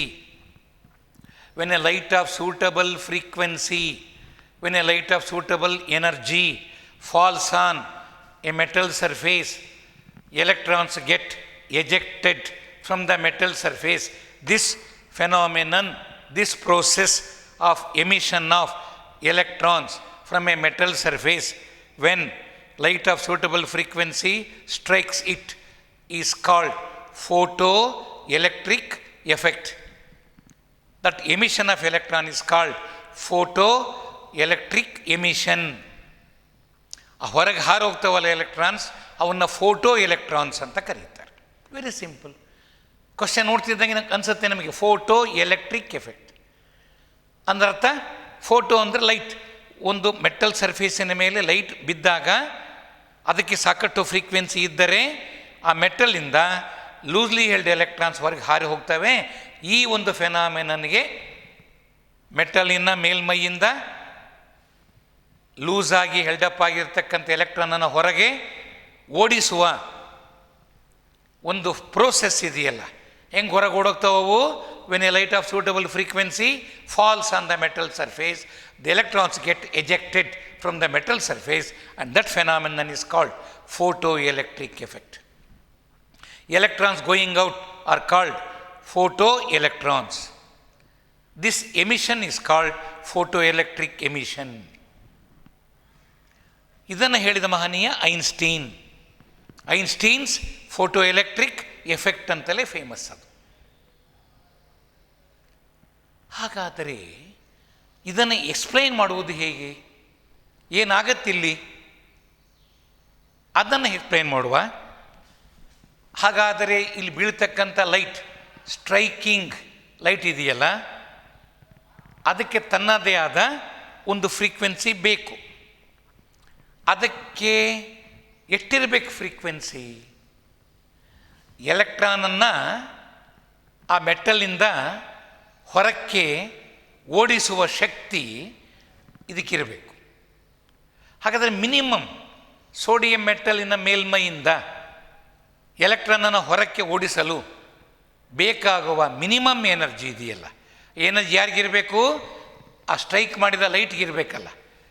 minimum energy required to cause photoelectric emission. ಈ ಮೆಟಲ್ನಿಂದ ಎಲೆಕ್ಟ್ರಾನನ್ನು ಹೊರಕ್ಕೆ ಓಡಿಸಲು ಬೇಕಾಗುವ ಮಿನಿಮಮ್ ಎನರ್ಜಿ ಇದೆಯಲ್ಲ, ಅದನ್ನು ಥ್ರೆಶೋಲ್ಡ್ ಫ್ರೀಕ್ವೆನ್ಸಿ ಅಂತ ಕರಿತೀವಿ. ಎನರ್ಜಿ ಅಂದರೆ threshold energy. So what is threshold frequency? It is a minimum frequency required by the light. Light ಬಿತ್ತಲ್ಲ, ಆ ಲೈಟಿಗೆ ಇರಬೇಕಾದ minimum frequency. Minimum frequency required by the light to cause photoelectric emission is called threshold frequency. What is threshold energy? It is the minimum energy required. It is the minimum energy required to cause photoelectric emission. ನೋಡಿ ಪ್ರಶ್ನೆ, what is threshold frequency ಅಂತ ಕೇಳಿದಾಗ it is the minimum frequency required to cause photoelectric emission. What is threshold energy ಅಂತ ಹೇಳಿದಾಗ it's a minimum energy required to cause photo electric emission. ಅದನ್ನು work function ಅಂತ ಕರಿತೀವಿ. ಅದು ಮೆಟಲ್ ಟು ಮೆಟಲ್ ಆ energy, metal to metal ಆ frequency ವ್ಯತ್ಯಾಸ ಆಗುತ್ತೆ. ನೀವೇನು ಆಲ್ಕಲಿ ಮೆಟಲ್ಸ್ ಅಂತ ಕೇಳಿದ್ದೀವಲ್ಲ, ಸೋಡಿಯಂ, ಪೊಟ್ಯಾಷಿಯಂ, ರುಬಿಡಿಯಂ, ಸೀಸಿಯಂ, ಇವೆಲ್ಲ alkali metals present in first group. ಆ ಮೆಟಲ್ಸ್ಗೆ ಫೋಟೋ ಎಲೆಕ್ಟ್ರಿಕ್ ಎಫೆಕ್ಟನ್ನು ಎಕ್ಸಿಬಿಟ್ ಮಾಡುವ ಪ್ರಾಪರ್ಟಿ ಇದೆ. Only alkali metals sodium, potassium, rubidium, caesium Ken exhibit photo electric effect. ಯಾಕೆ? ಅಲ್ಲಿ electrons R loosely bound by the nucleus. ಅಲ್ಲಿ electrons ನ್ಯೂಕ್ಲಿಯಸ್ಸಿಂದ ಅತ್ಯಂತ ಲೂಸ್ ಆಗಿ ಹೆಲ್ಡಪ್ ಆಗಿರ್ತವೆ. ಹಾಗಾಗಿ ಕೊನೆ ಶೆಲ್ಲಲ್ಲಿರುವ ಎಲೆಕ್ಟ್ರಾನ್ಗಳನ್ನು ಸುಲಭವಾಗಿ ಹೊರಗೆ ಹಾಕಬಹುದು. ಸೊ ಈಗ ನಮಗೆ photo electric emission, photo electric effect ಅರ್ಥ ಆಯಿತು, ಥ್ರೆಶೋಲ್ಡ್ ಫ್ರೀಕ್ವೆನ್ಸಿ, ಥ್ರೆಶೋಲ್ಡ್ ಎನರ್ಜಿ ಅರ್ಥ ಆಯಿತು. ಈಗ ಸುಮ್ಮನೆ ಒಂದು ಎಕ್ಸಾಂಪಲ್ ಕೊಡ್ತೀನಿ ನಾನು ನಿಮಗೆ. ಈಗ ಇಲ್ಲಿ ಒಂದು ಮೆಟಲ್ ಇದೆಯಪ್ಪ, ಇದು ಅದರ ವರ್ಕ್ ಫಂಕ್ಷನ್, ಮಿನಿಮಮ್ ಎನರ್ಜಿ ಏನಂತಾರೆ? ವರ್ಕ್ ಫಂಕ್ಷನ್ ಅಂತ ಕರೀತಾರೆ. ಮಿನಿಮಮ್ ಫ್ರೀಕ್ವೆನ್ಸಿಗೆ, ಥ್ರೆಶೋಲ್ಡ್ ಫ್ರೀಕ್ವೆನ್ಸಿಗೆ nu naught. Threshold frequency nu naught ಇದ್ದರೆ threshold energy E naught is H nu naught. Planck's equation ಅದು ಯಾವಾಗಲೂ ಉಪಯೋಗಿಸ್ತೀವಿ ನಾವು. ನಮಗೆ ಫ್ರೀಕ್ವೆನ್ಸಿ ಗೊತ್ತಿದ್ದರೆ how to get energy, E is equal to H nu. ಅದು ನ್ಯೂ ನಾಟ್ ಅಂದರೆ ಥ್ರೆಶೋಲ್ಡ್ ಫ್ರೀಕ್ವೆನ್ಸಿ, ಆಗ ಇ ನಾಟ್ ಅಂದರೆ ಥ್ರೆಶೋಲ್ಡ್ ಎನರ್ಜಿ. ಇದನ್ನು ನಾವೇನಂತ ಕರಿತೀವಿ? Work function. ಥ್ರೆಶೋಲ್ಡ್ ಎನರ್ಜಿ ಅಂದರೆ minimum energy required to cause photo electric emission. ಅದನ್ನು ವರ್ಕ್ ಫಂಕ್ಷನ್ ಅಂತ ಕರಿತೀವಿ. ನಾನು ಈ ಮೆಟಲ್ಗೆ ವರ್ಕ್ ಫಂಕ್ಷನ್ 100 ಕಿಲೋ ಜೋಲ್ ಇತ್ತಪ್ಪ. ವರ್ಕ್ ಫಂಕ್ಷನ್ ಎಷ್ಟಿತ್ತು? 100. ಅಂದರೆ ಸ್ಟ್ರೈಕ್ ಮಾಡಬೇಕಾದ ಲೈಟಿಗೆ ಮಿನಿಮಮ್ ಎನರ್ಜಿ ಎಷ್ಟಿರಬೇಕು? 100 kilo joules to cause photo electric emission. ಆಗ ನಾನು ಸ್ಟ್ರೈಕ್ ಮಾಡಿದ ಲೈಟಿಗೆ 110 ಇತ್ತಪ್ಪ ಎನರ್ಜಿ. ಇದು ಸ್ಟ್ರೈಕಿಂಗ್ ಲೈಟ್ ಇದೆಯಲ್ಲ, ಯಾವ ಲೈಟು ಬಂದಿದ್ದನ್ನು ಬಡಿಯುತ್ತೆ, ಆ ಸ್ಟ್ರೈಕಿಂಗ್ ಲೈಟಿನ ಫ್ರೀಕ್ವೆನ್ಸಿ ಅಥವಾ ಎನರ್ಜಿ 100 ಕಿಲೋ ಜೋಲ್ಸ್. ಎಷ್ಟು ಬೇಕು? 100 ಸಾಕು. ಹೊರ ಓಡಿಸಲಿಕ್ಕೆ ಬೇಕಾದ ಎನರ್ಜಿ 100. ಬಟ್ ನಾವು ನಮ್ಮ ಸ್ಟ್ರೈಕಿಂಗ್ ಲೈಟಿನ ಎನರ್ಜಿ 110. ಹಾಗಾದರೆ 110ನಲ್ಲಿ ಎಲೆಕ್ಟ್ರಾನ್ ಹೊರಗೆ ಓಡಿಸ್ಲಿಕ್ಕೆ ಎಷ್ಟು ಎನರ್ಜಿ ಖರ್ಚಾಗುತ್ತೆ? 100. ಬೇಕಾಗಿರೋದು 100. ನಮ್ಮ ಸ್ಟ್ರೈಕಿಂಗ್ ಲೈಟಿನ ಫ್ರೀಕ್ವೆನ್ಸಿ ಎನರ್ಜಿ ಬೇಕಾಗಿರುವ ಎನರ್ಜಿಗಿನ ಜಾಸ್ತಿ ಇದ್ದರೆ ಆಗ ಎಷ್ಟು ಬೇಕೋ ಅಷ್ಟು ಎನರ್ಜಿ ಎಲೆಕ್ಟ್ರಾನನ್ನು ಹೊರ ಓಡಿಸಲು ಖರ್ಚಾಗುತ್ತೆ. ಉಳಿದದ್ದೆಷ್ಟು? 10. ನಾನು ಇದರ ಎನರ್ಜಿ ಏನಂತ ಇ ಅಂತ ಕರಿತೀನಿ. ಇದು energy of the incident light. ಬಿದ್ದ light, striking light or incident light. ಯಾವ ಲೈಟ್ ಬಡಿತಿದ್ದನ್ನು ಅದು ಇನ್ಸಿಡೆಂಟ್ ಲೈಟ್. ಆ ಇನ್ಸಿಡೆಂಟ್ ಲೈಟಿನ ಎನರ್ಜಿನ is equal to H nu, ಅದು 110. ಇದು E naught work function, minimum energy, threshold energy. ಹಾಗಾದರೆ ಇನ್ನು ಉಳಿದ ಎನರ್ಜಿ ಇದೆಯಲ್ಲ, 110ನಲ್ಲಿ 100 ಖರ್ಚಾಯಿತು, ಇನ್ನು ಉಳಿದದ್ದೆಷ್ಟು? 10. ಅದು ಹೊರ ಹೋಗುವ ಎಲೆಕ್ಟ್ರಾನಿನ ಕೈನೆಟಿಕ್ ಎನರ್ಜಿ. ಸೊ ಹಾಗಾದರೆ 110 ಇನ್ಸಿಡೆಂಟ್ ಲೈಟಿನ ಎನರ್ಜಿ, ಇದು ವರ್ಕ್ ಫಂಕ್ಷನ್. ಕಳೆದರೆ ಆ ಡಿಫರೆನ್ಸ್ ಏನು? Kinetic energy. So kinetic energy of outgoing electron is H nu minus H nu naught. What is H nu? ಅದು ಇನ್ಸಿಡೆಂಟ್ ಲೈಟಿನ energy 110. H nu naught minimum energy ಎಷ್ಟಿರಬೇಕು? 100.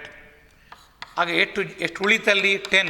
This 10 kilojoule will be the kinetic energy of outgoing electron. ಹಾಗಾದ್ರೆ ನನಗೆ new ಕೊಟ್ಬಿಡ್ತೀನಿ, new not ಕೊಡ್ತೀನಿ, ಹೆಚ್ ಗೊತ್ತಿದೆ. ಆಗ ನಾನು ಸಬ್ಸ್ಟಿಟ್ಯೂಟ್ ಮಾಡಿ ಡಿಫ್ರೆನ್ಸ್ ಕಂಡುಹಿಡಿದರೆ ಅದು kinetic energy of outgoing electron. ಇದು ನಾವು ಫೋಟೋ ಎಲೆಕ್ಟ್ರಿಕ್ ಎಮಿಷನ್ ಎಕ್ಸ್ಪ್ಲೇನ್ ಮಾಡುವ ರೀತಿ. Let energy of the incident light B E. Let the work function be E naught. then kinetic energy is given by h nu minus h nu naught. ಹೀಗೆ. ಹಾಗಾದರೆ ನಾನು ಇಲ್ಲಿ ಹೆಚ್ common factor ತೆಗಿತೀನಿ. ಏನು ಉಳಿತಲ್ಲಿ? Nu minus nu naught. What is kinetic energy? Half M V square. ನಮಗೆ ಗೊತ್ತಿದೆ half M V square is kinetic energy. ಹಾಗಾದರೆ kinetic energy of the moving electron, ಅದು ಎಲೆಕ್ಟ್ರಾನ್ ಹೊರಗೆ ಹೋಗ್ತಾ ಇದೆ, ಅದರ ಮಾಸ್ 9.1 10⁻31 kg. ಗ್ರಾಮ್ಸಲ್ಲಾದರೂ ಹೇಳಿ, ಕೆ ಜಿಲಾದರೂ ಹೇಳ್ಕೊಳ್ರಿ. ಆಮೇಲೆ ವಿ ವೆಲಾಸಿಟಿ. ಹಾಗಾದರೆ ಈಗ ನಾನು ಇದನ್ನು ಹೀಗೆ ಹೇಳ್ಬೋದಾ? ವಿ ಸ್ಕ್ವಯರ್ ಅಂದರೆ velocity, square of velocity of outgoing electron, ಹೊರಗೆ ಹೋಗುತ್ತಿರುವ ಎಲೆಕ್ಟ್ರಾನಿನ velocity square is equal to what? ಇನ್ನುಳಿದ ಆ ಕಡೆ ಕಳಿಸಿ. 2h ಪಕ್ಕಕ್ಕೆ ಹೋಗುತ್ತೆ, 2h. ವಿ ಸ್ಕ್ವೇರ್ ಪಕ್ಕದಲ್ಲಿದ್ದದ್ದು ಕೆಳಗೆ ಬಂತು, m.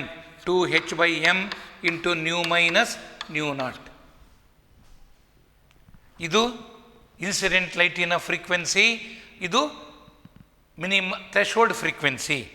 ಸಬ್ಸ್ಟಿಟ್ಯೂಟ್ ಮಾಡ್ತೀವಿ, ಹೆಚ್ ಸಬ್ಸ್ಟಿಟ್ಯೂಟ್ ಮಾಡ್ತೀವಿ, mass of the electron substitute ಮಾಡಿದರೆ ವಿ ಸ್ಕ್ವಯರ್ ಬಂತು. ಆಗ V is equal to root of this. ಇವೆಲ್ಲ ನಮಗೆ ಯಾಕೆ ಬೇಕು equations? For our entrance questions. JEE means NEETಗೆ ಹಿಂಗೆ ಕ್ವಶನ್ ಕೇಳೋದು. ಇನ್ಸಿಡೆಂಟ್ ಲೈಟಿನ ಫ್ರೀಕ್ವೆನ್ಸಿ ಕೊಡ್ತಾರೆ,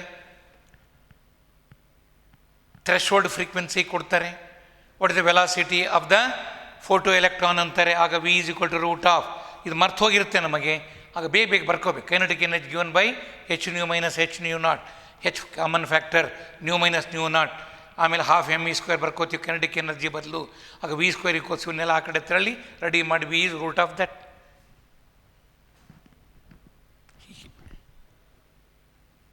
ಈ ಫೋಟೋ ಎಲೆಕ್ಟ್ರಾನ್ಗಳ ಸಂಖ್ಯೆ ಎಲ್ಲ ಎಕ್ಸ್ಟ್ರಾ ವಿಷಯ, ನೋಟಾಗಿ ಬರ್ಸಿದ್ದೀವಲ್ಲಿ. ನಂಬರ್ ಆಫ್ ಫೋಟೋ ಎಲೆಕ್ಟ್ರಾನ್ಸ್, ಫೋಟೋ ಎಲೆಕ್ಟ್ರಾನ್ಗಳು ಎಷ್ಟಿರ್ತವೆ ಹೊರ ಹೋಗೋ ಲೈಟ್ನಲ್ಲಿ, ನಂಬರ್ ನಾನು ಕೇಳ್ತಿರೋದು, ಅವುಗಳ ಫ್ರೀಕ್ವೆನ್ಸಿ ಅಲ್ಲ. ಔಟ್ ಗೋಯಿಂಗ್ ಎಲೆಕ್ಟ್ರಾನ್ಗಳ ಫ್ರೀಕ್ವೆನ್ಸಿ ಬಗ್ಗೆ ಮಾತಾಡ್ತಿರಲ್ಲ. ಔಟ್ ಗೋಯಿಂಗ್ ಎಲೆಕ್ಟ್ರಾನ್ಗಳ ಫೋಟೋ ಎಲೆಕ್ಟ್ರಾನ್ಸ್ ಇರ್ತಾವಲ್ಲ, ಆ ಎಲೆಕ್ಟ್ರಾನ್ಗಳಲ್ಲಿ ಎಷ್ಟಿದ್ದಾವೆ ಎಲೆಕ್ಟ್ರಾನ್ಗಳ ಸಂಖ್ಯೆ, that depends upon intensity of the light. ನಾವು ಯೂಸ್ ಮಾಡಿದ ಲೈಟಿನ ಇಂಟೆನ್ಸಿಟಿ ಆರ್ ಬ್ರೈಟ್ನೆಸ್. ಅದು ಮೋರ್ ಬ್ರೈಟ್ ಇದ್ದಷ್ಟು ಅದರಲ್ಲಿರುವ ಕ್ವಾಂಟಾಗಳ ಸಂಖ್ಯೆ ಜಾಸ್ತಿ. ಅದರಲ್ಲಿ ಹೆಚ್ಚು ಸಂಖ್ಯೆಯಲ್ಲಿ ಕ್ವಾಂಟಾ ಪ್ಯಾಕೆಟ್ಸ್ ಆಫ್ ಲೈಟ್ ಇದೆ ಅಂತ ಅರ್ಥ. When does A light will be more bright? When it contains more packets in it. H new is A packet. ಹಾಗಾದರೆ NH ನ್ಯೂ, ಎನ್ ಅಂದರೆ ನಂಬರ್ ಆಫ್ ಕ್ವಾಂಟಾ. ಆ ಎನ್ ಸಂಖ್ಯೆ ಜಾಸ್ತಿ ಇದ್ದರೆ ಅದು ಹೈ ಮೋರ್ ಬ್ರೈಟ್ನೆಸ್ ಇರೋ ಲೈಟು. ಹಾಗಾದರೆ if the incident light is more bright, it contains more number of photons. More number of photons will hit it and more number of electrons will be ejected. ಹಾಗಾದರೆ number of photoelectrons depends upon dash intensity of the incident light, energy of the incident light, frequency of the incident light, wavelength of the incident light. ಇವ್ಯಾವೂ ಅಲ್ಲ, only intensity. Number of photoelectrons depend upon intensity of the incident light, not frequency or wavelength or energy ಮೇಲೆ dependent ಅಲ್ಲ. ಆದರೆ outgoing ಎಲೆಕ್ಟ್ರಾನಿನ kinetic energy ಇದೆಯಲ್ಲ, that depends upon what? Energy of the incident light. Energy factor ಬಂದಾಗ incident ಲೈಟಿನ energy ಲೆಕ್ಕಕ್ಕೆ ಬರುತ್ತೆ.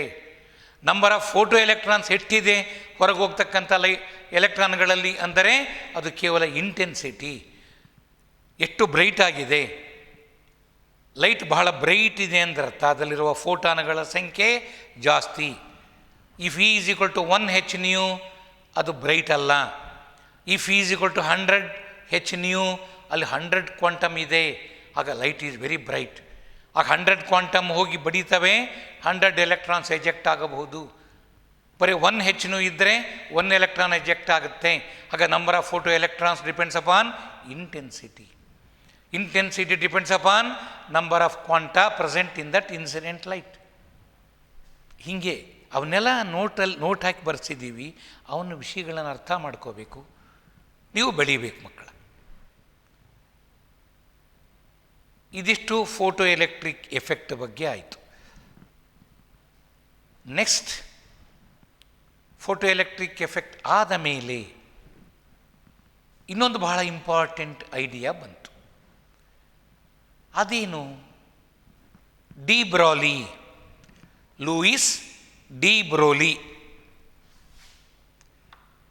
D Broglie, BROGLIE, Louis de Broglie ಅಂತ. ಬಟ್ ಸ್ಪೆಲ್ಲಿಂಗ್ ಬ್ರೋಗ್ಲಿ ಅಂತಿರುತ್ತೆ, ನಾವು ಓದಬೇಕಾದ್ರೆ ಬ್ರೋಲಿ ಅಂತೀವಿ. ಡಿ ಬ್ರೋಲಿ ಈ ಮಹಾಶಯ ನಮಗೆ ಒಂದು ಅದ್ಭುತವಾದ ವಿಷಯವನ್ನು ಹೇಳಿದ. ಏನು? ಒಂದು ವಿಷಯ ನಾನು ನಿಮಗೆ ಲಾಸ್ಟ್ ಕ್ಲಾಸಲ್ಲಿ ಹೇಳಿದೆ. Light has got dual nature. ಅದಕ್ಕೆ ವೇವ್ ನೇಚರು ಇದೆ, ಪಾರ್ಟಿಕಲ್ ನೇಚರ್ ಇದೆ. ಈ ಡಿ ಬ್ರಾಲಿ ಒಮ್ಮೆ ಆಲೋಚನೆ ಮಾಡ್ತಾ ಇದ್ದಾಗ ಅವನಿಗೆ ಅನಿಸಿದ್ದೇನು ಅಂದರೆ, ಲೈಟ್ ವೇವ್ ನೇಚರ್ ಇದ್ದ ಲೈಟಿಗೆ, ವೇವ್ ನೇಚರ್ನ ಪಡೆದಿದ್ದಂತಹ ಲೈಟಿಗೆ ಪಾರ್ಟಿಕಲ್ ನೇಚರ್ ಇರುವುದಾದರೆ, ಪಾರ್ಟಿಕಲ್ಗೆ ತನ್ನ ಪಾರ್ಟಿಕಲ್ ನೇಚರ್ ಜೊತೆ ವೇವ್ ನೇಚರು ಇರಬೇಕಲ್ವಾ ಅನ್ನೋದು ಕಾನ್ವರ್ಸಾಗಿ ಆಲೋಚನೆ ಮಾಡ್ತಾನೆ. Light has got dual nature, wave nature and particle nature. ಹಾಗೆ ವೈ ನಾಟ್ ಪಾರ್ಟಿಕಲ್? ಅದು ತನ್ನ ಪಾರ್ಟಿಕಲ್ ನೇಚರ್ ಜೊತೆ ಅದಕ್ಕೆ ವೇವ್ ನೇಚರ್ ಇರಬೇಕು ಅಂತ ಒಂದು ಐಡಿಯಾ ಬಂತು. ಆ ಐಡಿಯಾನ ಆತ de Broglie's matter wave hypothesis ಅಂಥೇಳಿ ಎರಡೇ ಮಾತಲ್ಲಿ ಹೇಳಿ ಮುಗಿಸ್ದ.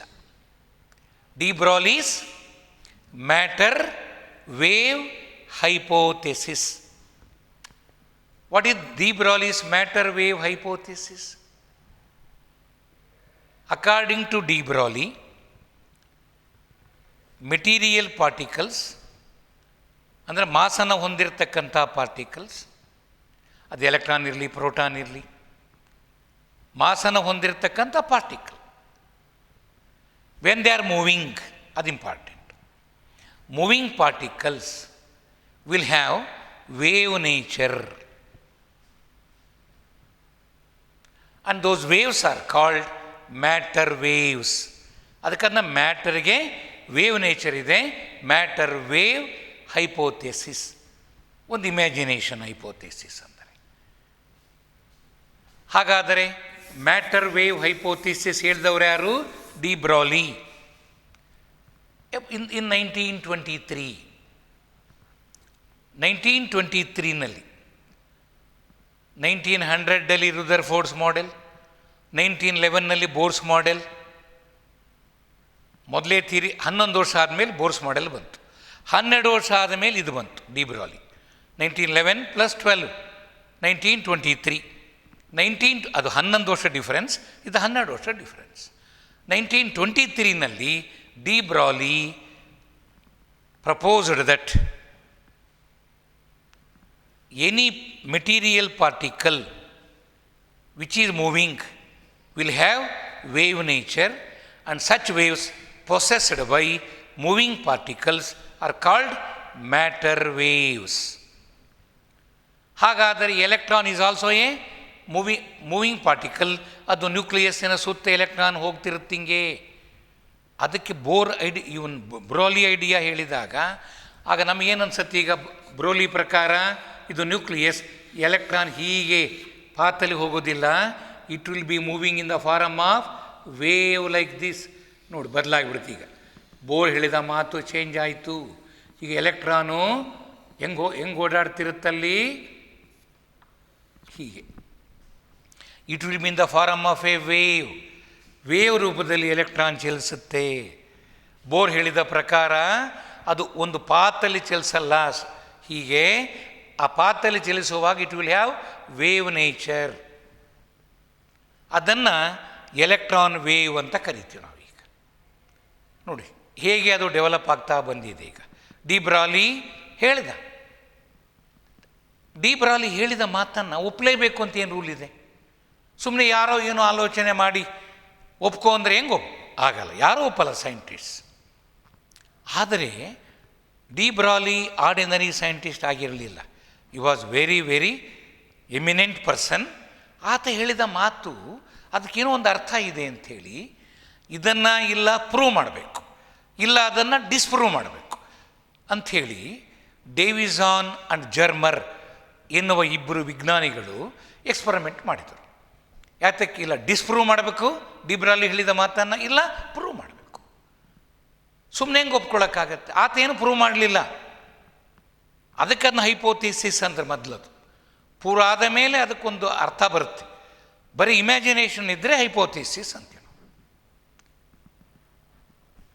ಇದು ಅವ್ರು ಪ್ರೂವ್ ಮಾಡಿದ ಮೇಲೆ ಅದಕ್ಕೊಂದು ಮಹತ್ವ ಬಂತು. ಅವ್ರೇನು ಹೇಳ್ತಾರೆ, ಲೈಟ್ ಇದೆಯಲ್ಲಪ್ಪ, ಲೈಟಿಗೆ ವೇವ್ ನೇಚರ್ ಇದೆ.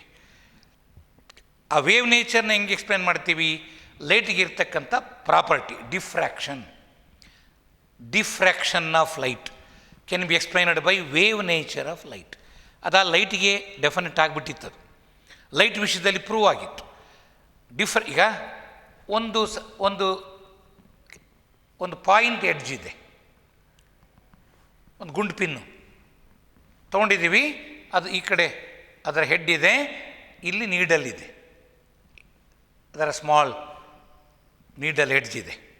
ನಾವು ಲೈಟನ್ನು ಇದರ ಮೇಲೆ ಬೀಳೋ ಹಾಗೆ ಮಾಡಿದರೆ ಅದು ಆ ಲೈಟಿಂಗ್ ಬಡಿದದ್ದು ಹಿಂಗೆ ಹೋಗ್ತದೆ. ಸೊ ಡಿಫ್ರಾಕ್ಟ್ ಆಯಿತು. ಇದನ್ನ ಡಿಫ್ರಾಕ್ಷನ್ ಅಂತ ಕರೆದರು.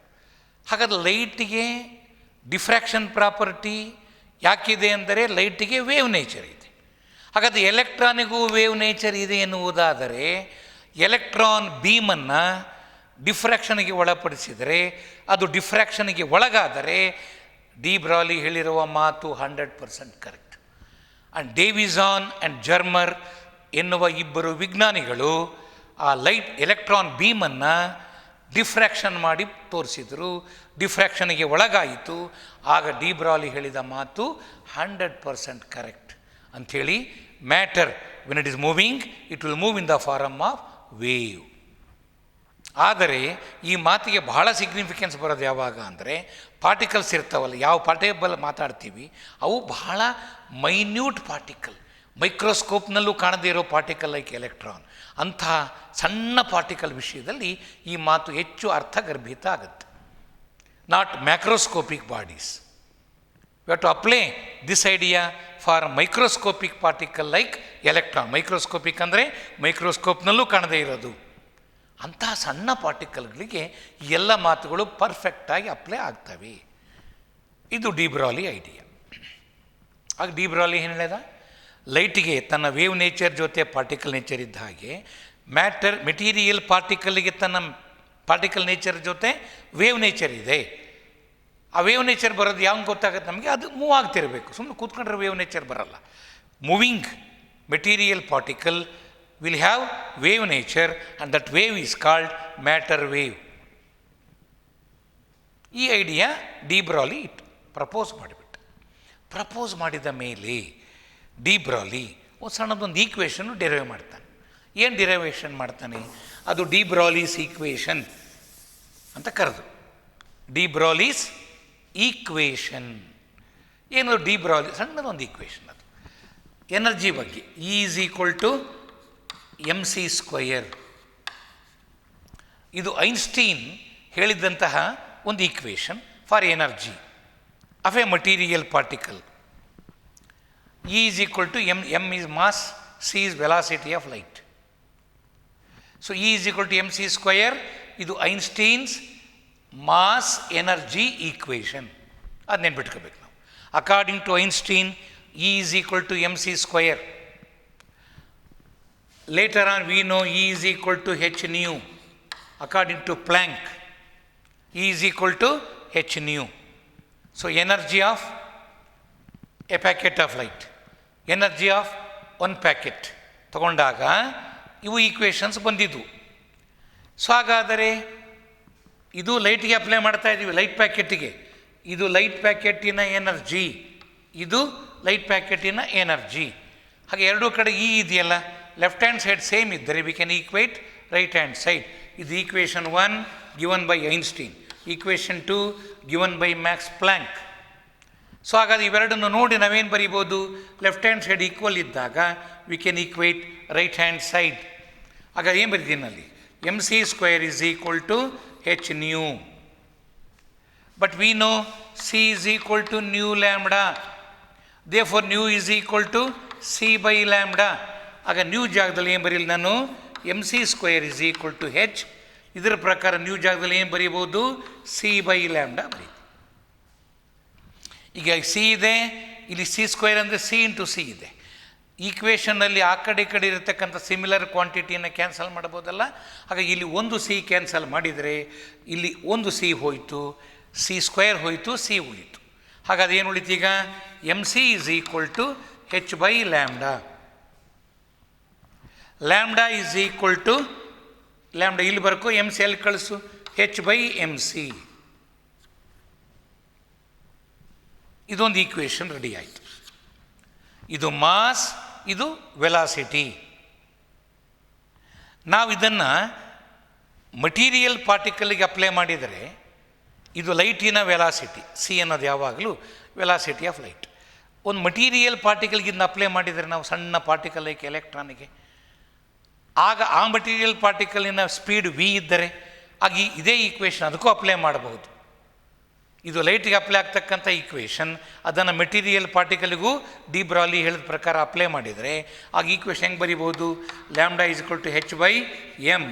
ಸಿ ಬದಲು ವಿ ಬರಿತೀನಿ. V is the velocity of the moving material particle of mass M. So ಹಾಗಾದರೆ ಅದನ್ನು ಈ ರೂಪಕ್ಕೆ ತಂತೀನಿ. ಆಗ ಇದು M into V, mass of the moving particle into velocity. M into V is momentum. So lambda is equal to H by M into ವಿನ P ಅಂತ ಬರಿತೀನಿ. P is momentum. M into ವಿನ ಪಿ ಅಂತ ಕರ್ಕೊಂಡ.